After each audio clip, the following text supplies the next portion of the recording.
오늘 들려드릴 이야기는 한 가정의 맞이가 홀로 5남매를 키우는 어머니를 위해 보여준 희생과 사랑의 이야기입니다. 저는 김민수라고 합니다. 5남매의 맞이죠.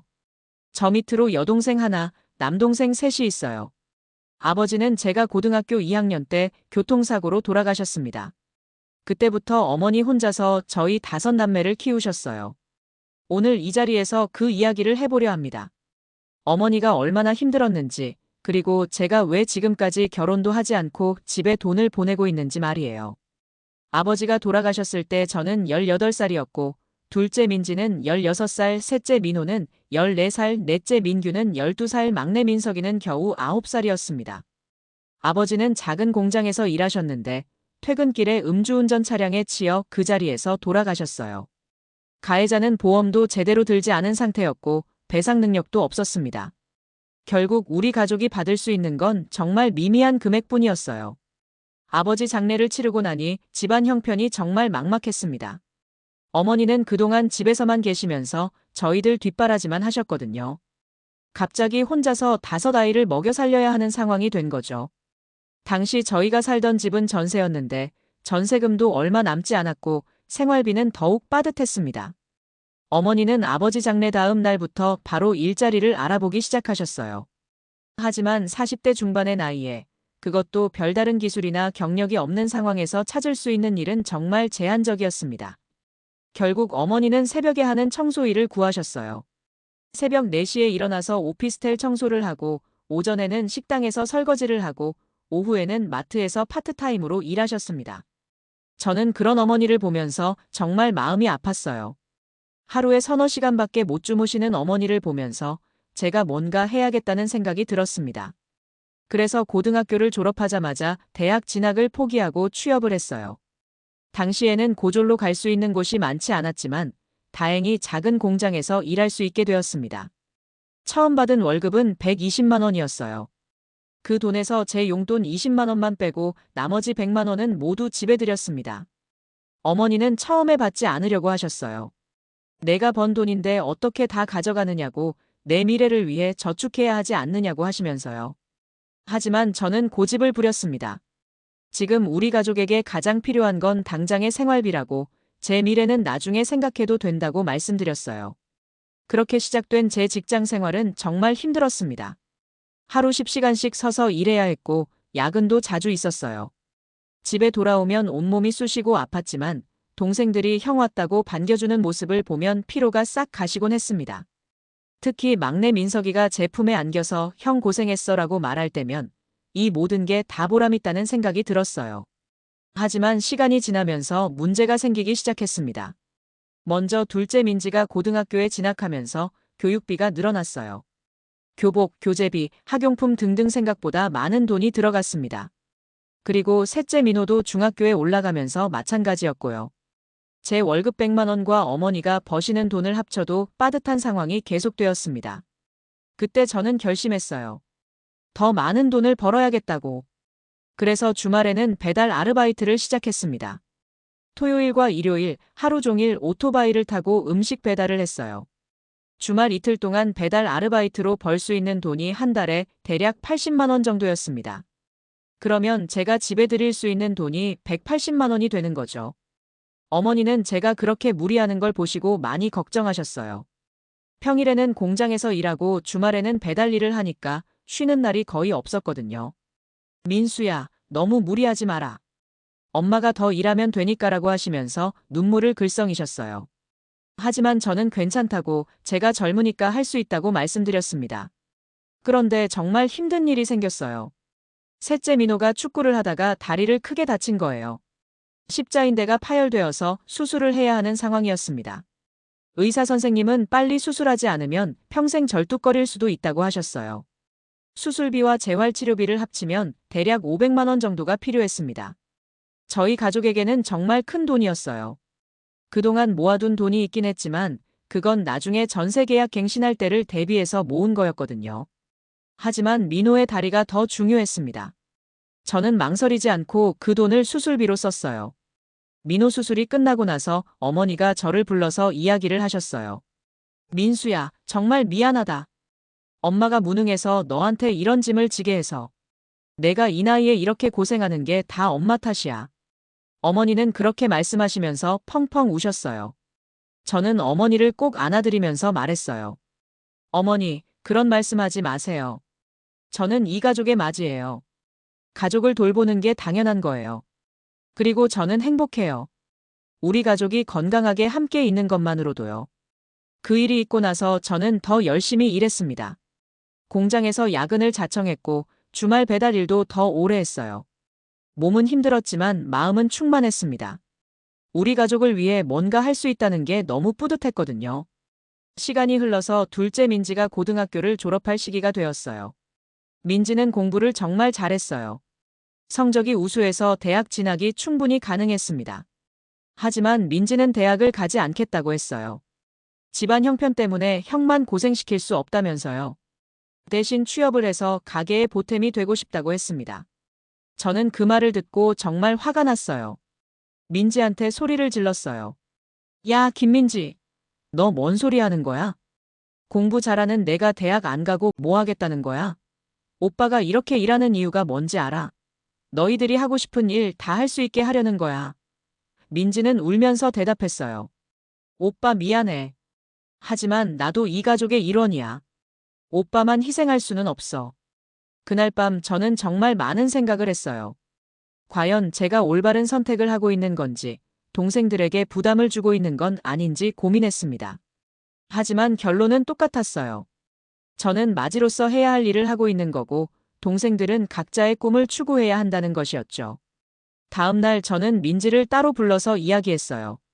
민지야, 오빠 말 좀 들어봐. 오빠가 지금 힘든 건 맞아. 하지만 오빠는 이 일이 싫지 않아. 오히려 보람 있어.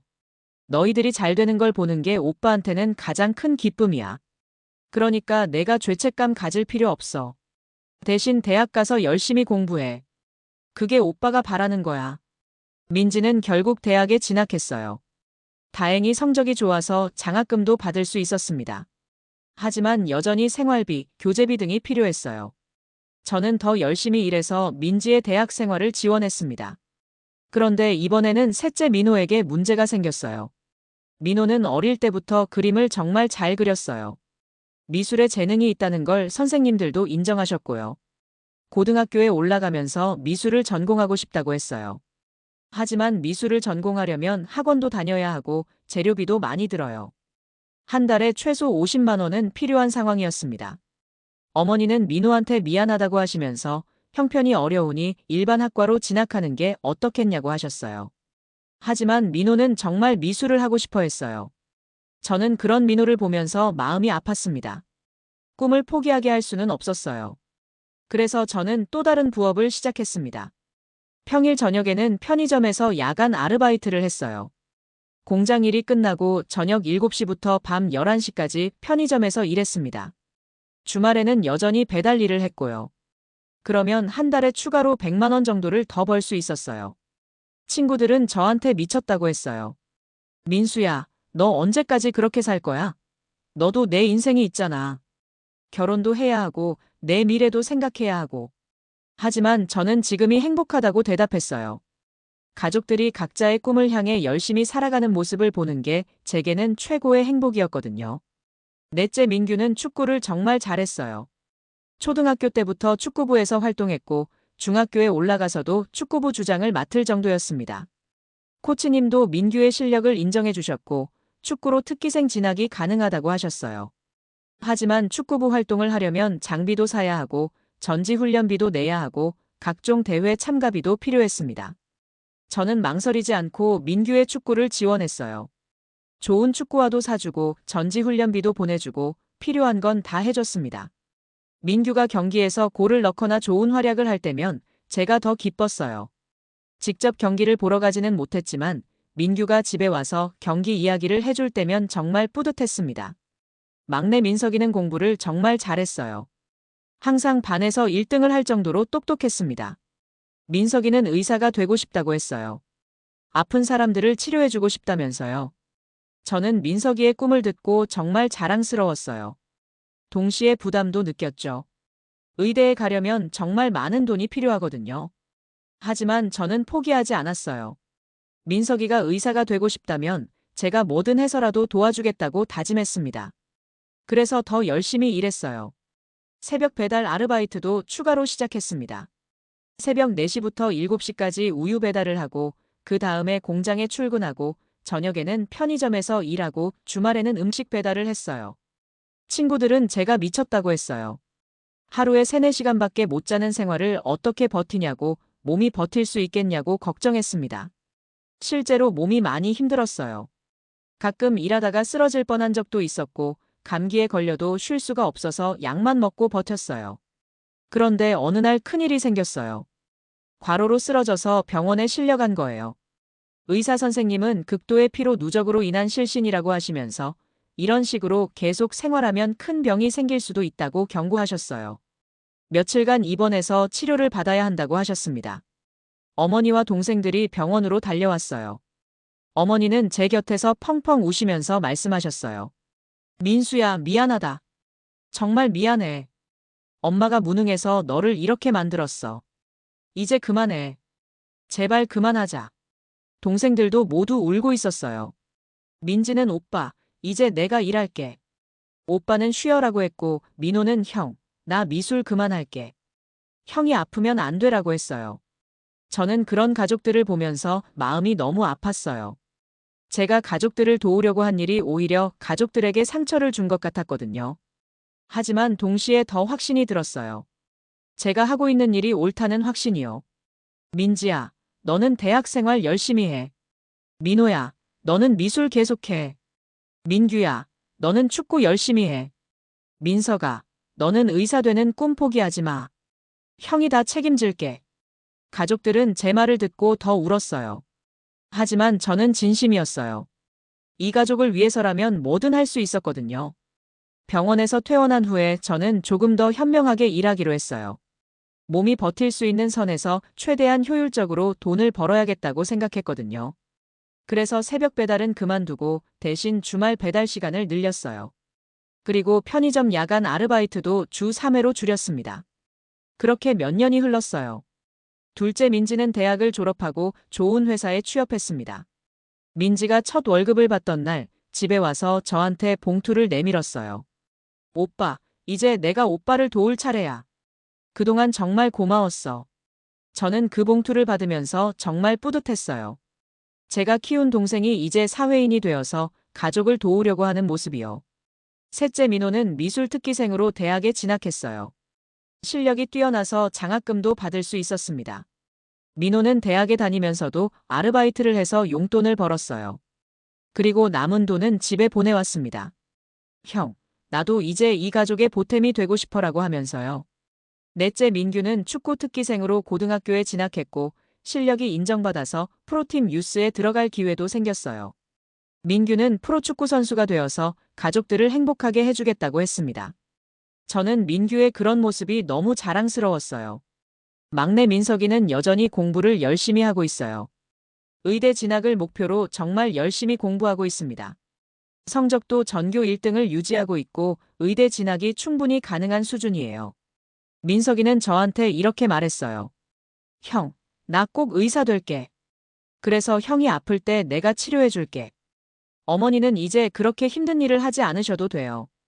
민지가 취업하고 민호도 아르바이트를 하면서 가게에 보탬이 되고 있거든요. 어머니는 이제 파트타임으로만 일하시면서 집안일을 돌보고 계세요. 가끔 저한테 이런 말씀을 하세요. 민수야, 정말 고마워. 내가 아니었으면 우리 가족이 어떻게 됐을지 모르겠다. 저는 올해 28살이에요. 또래 친구들은 대부분 결혼을 했거나 결혼을 준비하고 있어요. 가끔 친구들이 저한테 언제 결혼할 거냐고 물어봐요. 솔직히 저도 결혼하고 싶어요. 사랑하는 사람과 함께 가정을 꾸리고 싶고 제 아이도 낳고 싶어요. 하지만 아직은 때가 아닌 것 같아요. 막내 민석이가 의대에 진학할 때까지는 제가 더 도와야 할 것 같거든요. 의대 등록금이 정말 비싸거든요. 그리고 민규의 축구도 계속 지원해주고 싶고요. 사실 몇 년 전에 사귀던 여자친구가 있었어요. 정말 좋은 사람이었는데 결국 헤어지게 되었어요. 그 친구는 저를 이해해주려고 많이 노력했어요. 제가 가족을 위해 희생하는 모습도 대단하다고 해주었고요. 하지만 결국에는 지쳤나 봐요. 언제까지 이렇게 기다려야 하는지 모르겠다고 자신도 결혼하고 가정을 꾸리고 싶다고 했어요. 저는 그 친구를 원망하지 않아요. 충분히 이해할 수 있거든요. 누구나 자신의 행복을 추구할 권리가 있으니까요. 다만 아쉬웠을 뿐이에요. 정말 좋은 사람이었는데 놓치게 되어서요. 하지만 후회하지는 않아요. 제가 선택한 길이니까요. 그리고 이 길이 틀렸다고 생각하지도 않아요. 가족을 위해 희생하는 게 아름다운 일이라고 생각해요. 특히 부모님이 계시지 않거나 어려운 상황에서는 더욱 그렇죠. 요즘 들어서 조금씩 상황이 나아지고 있어요. 민지가 직장에서 승진도 하고 월급도 올랐거든요. 민호도 대학에서 실력을 인정받아서 작품 판매 수익도 생기기 시작했어요. 어머니도 이제는 무리하지 않으셔도 되고요. 저도 그동안의 경험을 바탕으로 공장에서 인정받아서 대리로 승진했어요. 월급도 많이 올랐고 야근 수당이나 성과급도 받을 수 있게 되었습니다. 그래서 예전처럼 여러 개의 아르바이트를 하지 않아도 되었어요. 가끔 친구들이 저한테 물어봐요. 민수야, 후회 안 해? 내 또래들은 다 결혼해서 애도 낳고 사는데 너는 아직도 혼자잖아. 그리고 그동안 번 돈 다 가족한테 줬으니까 내 명의로 된 재산도 별로 없고. 저는 그럴 때마다 이렇게 대답해요. 후회 안 해. 오히려 뿌듯해. 정말 그래요. 저는 후회하지 않아요. 물론 가끔 아쉬울 때도 있어요. 또래 친구들이 아내, 아이들과 함께 행복해하는 모습을 볼 때면 부러울 때도 있고요. 하지만 그것보다 더 큰 보람이 있어요. 제가 키운 동생들이 각자의 분야에서 성공하고 있는 모습을 볼 때, 그리고 어머니가 편안하게 지내시는 모습을 볼 때 느끼는 뿌듯함은 정말 말로 표현할 수 없어요. 이게 바로 가족의 의미가 아닐까 싶어요. 서로를 위해 희생하고 서로를 지지해주고 함께 어려움을 극복해 나가는 건 말이에요. 작년에 정말 감동적인 일이 있었어요. 제 생일날인데 동생들이 깜짝 파티를 준비해 준 거예요. 민지는 케이크를 주문했고 민호는 제 초상화를 그려왔고 민규는 축구공에 가족들 이름을 새겨서 선물해줬고 민석이는 손편지를 써왔어요. 어머니는 제가 좋아하는 음식을 직접 만들어주셨고요. 그날 민석이가 쓴 편지를 읽는데 정말 눈물이 났어요. 편지에는 이런 내용이 있었어요. 형, 나는 형이 정말 자랑스러워. 우리 가족이 힘들 때 형이 아니었으면 어떻게 됐을지 몰라. 형 덕분에 나는 꿈을 포기하지 않고 공부할 수 있었어. 나는 꼭 의사가 될 거야. 그래서 형이 아플 때 내가 치료해 줄 거야. 그리고 형이 나중에 결혼할 때 내가 모든 비용을 대줄 거야. 형도 행복할 자격이 있어. 그 편지를 읽으면서 저는 정말 많이 울었어요. 제가 지금까지 해온 모든 희생이 헛되지 않았다는 걸 느꼈거든요. 동생들이 저를 이렇게 생각해주고 있구나. 제가 진짜 좋은 형이었구나 하는 생각이 들었어요. 그리고 올해 들어서 정말 좋은 소식들이 연달아 들려왔어요. 먼저 민지가 회사에서 또 승진을 했어요. 이제 과장이 되었는데 월급이 많이 올랐다고 하더라고요. 민지는 자기가 번 돈으로 어머니께 용돈도 드리고 막내 민석이 학원비도 보내주고 있어요. 민호는 대학에서 개인전을 열 정도로 실력이 인정받고 있어요. 작품도 팔리기 시작했고 미술계에서 주목받는 신진 작가로 떠오르고 있어요. 얼마 전에는 큰 갤러리에서 전시 제안이 들어왔다고 하더라고요. 정말 자랑스러워요. 민규는 고등학교 축구부에서 주장을 맡고 있어요.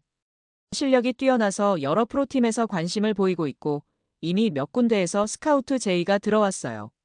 민규는 고등학교를 졸업하자마자 프로 무대에 데뷔할 가능성이 높아요.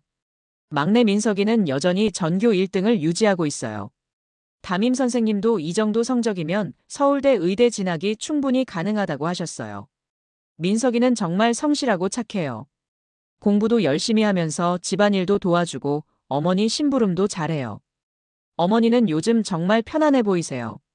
예전처럼 새벽부터 밤늦게까지 일하지 않으셔도 되니까 건강도 많이 좋아지셨어요. 가끔 동네 친구분들과 등산도 다니시고 문화센터에서 요가도 배우고 계세요. 그런 어머니를 보면 제가 다 뿌듯해요. 그런데 최근에 어머니가 저한테 이런 말씀을 하셨어요. 민수야, 정말 고마워. 내 덕분에 우리 가족이 다 제자리를 찾았어. 이제는 내 걱정을 해야겠다. 너도 결혼해야 하지 않겠니? 좋은 사람 만나서 행복하게 살았으면 좋겠어. 저는 그 말씀을 듣고 조금 놀랐어요.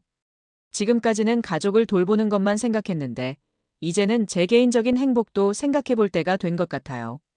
실제로 상황도 많이 나아졌고 동생들도 다 자립할 수 있는 상태가 되었거든요. 그래서 요즘 들어서 조금씩 제 미래에 대해서도 생각해 보고 있어요. 결혼도 하고 싶고 제 가정도 꾸리고 싶어요. 물론 여전히 가족들을 도울 거예요. 하지만 예전처럼 모든 걸 희생할 필요는 없을 것 같아요. 사실 최근에 새로운 인연도 생겼어요. 회사 동료가 소개해준 분인데 정말 좋은 분이에요. 제 상황도 다 이야기했는데 오히려 가족을 위해 희생하는 모습이 대단하다고 하더라고요. 그리고 저와 함께 가족들을 돌보고 싶다고 했어요. 처음에는 믿기지 않았어요. 이런 복잡한 상황을 이해해주는 사람이 있을까 싶었거든요. 하지만 그분은 정말 진심이었어요. 몇 번 만나면서 이야기를 나눠보니 정말 따뜻하고 이해심 많은 분이라는 걸 알 수 있었어요.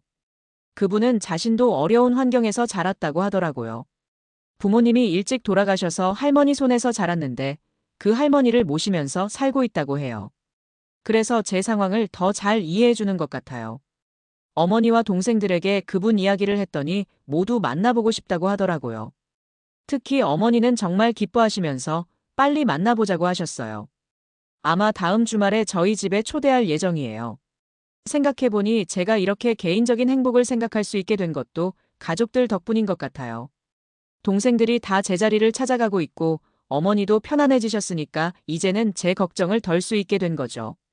지금까지 저는 제가 희생하고 있다고 생각했는데 사실은 가족들로부터 더 많은 걸 받았는지도 몰라요. 사랑도 받고 보람도 느끼고 삶의 목적도 찾을 수 있었거든요. 혼자였다면 이런 따뜻함을 느낄 수 있었을까 싶어요. 요즘 회사에서도 인정받고 있어요. 그동안 열심히 일한 덕분에 실력도 늘었고 책임감도 강해졌거든요. 상사들도 제게 더 중요한 업무를 맡기고 있고 곧 팀장으로 승진할 수도 있다는 이야기도 나오고 있어요. 친구들은 제가 변했다고 해요. 예전에는 항상 피곤해 보이고 여유가 없어 보였는데 요즘은 밝아 보인다고 하더라고요. 아마 마음에 여유가 생겨서 그런 것 같아요.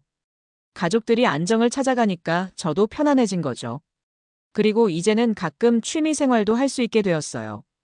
예전에는 일만 했는데 요즘은 주말에 등산도 가고 친구들과 술도 마시고 영화도 보고 그래요. 이런 일상적인 즐거움이 이렇게 소중한 줄 몰랐어요. 특히 가족들과 함께 보내는 시간이 정말 행복해요. 예전에는 너무 바빠서 가족들과 제대로 대화할 시간도 없었는데 요즘은 저녁에 다 같이 모여서 하루 있었던 일들을 이야기하곤 해요. 동생들의 학교 이야기, 어머니의 근황, 서로의 고민들을 나누면서 정말 가족다운 시간을 보내고 있어요. 얼마 전에는 가족 여행도 다녀왔어요. 그동안 여행 한 번 제대로 못 가봤는데 동생들이 돈을 모아서 가족 여행을 계획해 준 거예요. 제주도로 2박 3일 여행을 갔는데 정말 오랜만에 마음껏 쉴 수 있었어요. 여행 중에 어머니가 이런 말씀을 하셨어요. 이런 날이 올 줄 정말 몰랐다. 민수 아버지가 돌아가시고 나서 어떻게 살아야 할지 막막했는데 우리 민수가 있어서 여기까지 올 수 있었구나. 정말 고맙다. 어머니는 그렇게 말씀하시면서 눈물을 글썽이셨어요. 저도 그 말을 듣고 눈물이 났어요. 그동안 힘들었던 모든 순간들이 다 보상받는 느낌이었거든요. 가족들이 행복해하는 모습을 보니까 제가 지금까지 해온 모든 일들이 정말 의미 있었다는 생각이 들었어요. 그리고 동생들도 각자 저에게 고마움을 표현해 주었어요. 그 순간 저는 정말 행복했어요. 제가 지금까지 살아온 인생이 틀리지 않았다는 확신이 들었거든요. 가족을 위해 희생한 것이 아니라 가족과 함께 성장해온 거였구나 하는 생각이 들었어요. 요즘 들어서 제 인생의 새로운 장이 시작되는 것 같아요. 그동안은 가족을 돌보는 것이 제 인생의 전부였다면 이제는 제 개인적인 행복도 추구할 수 있게 되었거든요. 물론 여전히 가족은 소중해요. 하지만 이제는 좀 더 균형 잡힌 삶을 살 수 있을 것 같아요. 다음 달에는 제가 소개받은 분과 함께 아버지 성묘도 갈 예정이에요. 아버지께 그동안의 이야기를 들려드리고 싶어요. 어떻게 가족들을 돌봤는지, 동생들이 얼마나 잘 자랐는지, 그리고 이제는 제가 새로운 가정을 꾸릴 준비를 하고 있다는 이야기를요. 아버지가 살아계셨다면 정말 자랑스러워 하셨을 것 같아요. 제가 맏아지로서의 역할을 충실히 했다고, 가족들을 잘 지켜냈다고 칭찬해 주셨을 것 같거든요. 지금 생각해보니 제가 지금까지 살아온 인생이 정말 값진 것 같아요. 쉽지 않은 길이었지만 그 과정에서 진짜 중요한 것들을 배울 수 있었거든요. 가족의 소중함, 희생의 의미, 책임감의 중요성, 그리고 사랑의 힘을 말이에요. 앞으로도 저는 가족을 사랑하고 지킬 거예요. 하지만 이제는 제 행복도 챙기면서요. 그리고 제가 새로 꾸릴 가정에서도 이런 사랑을 실천하고 싶어요. 제 아이들에게도 가족의 소중함을 가르쳐 주고 싶고요. 마지막으로 이 사연을 듣고 계신 분들께 말씀드리고 싶어요. 가족을 위한 희생이 결코 손해가 아니라는 걸요. 물론 힘들고 어려운 순간들이 있을 거예요. 하지만 그 과정에서 얻을 수 있는 것들이 정말 많아요. 사랑도, 보람도, 그리고 진짜 행복도 말이에요. 저는 앞으로도 이런 마음으로 살아갈 거예요. 가족을 사랑하고 책임감을 가지고 그리고 행복을 놓치지 않으면서요. 여러분도 가족의 소중함을 다시 한번 생각해 보시면 좋겠어요. 그리고 가능하다면 가족들에게 사랑한다는 말을 꼭 전해보세요. 오늘 제 이야기를 들어주셔서 정말 감사합니다.